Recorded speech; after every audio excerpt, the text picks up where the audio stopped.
I was shocked.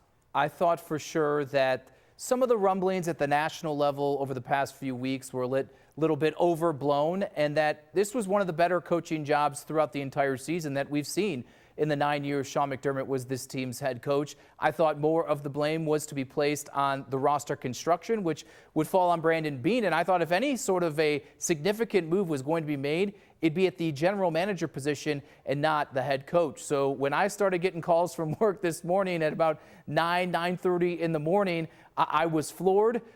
But here we are, and it appears in a power struggle dynamic, it's Brandon Beane that won out over Sean McDermott.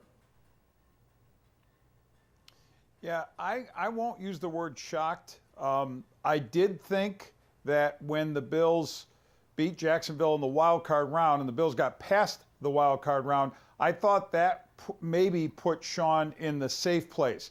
I did have concerns about his job security if the Bills didn't advance far enough in this postseason. I wasn't quite sure what far enough would mean. We know now it was obviously the inability to get past the divisional round, but I had this sense that the weight of a Super Bowl or bust climate was there for Sean McDermott, was hanging over him or sitting on his shoulders.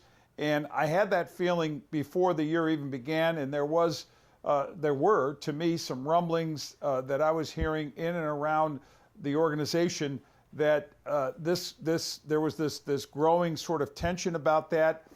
John Scott mentioned a power struggle, absolutely, and that was also growing during the course of the year. By power struggle, I mean between the head coach and the general manager, and each, guarding his respective turf, if you will. The personnel side for Brandon Beane, and we knew all the second guessing and questions about wide receiver, about the pass rush and so forth.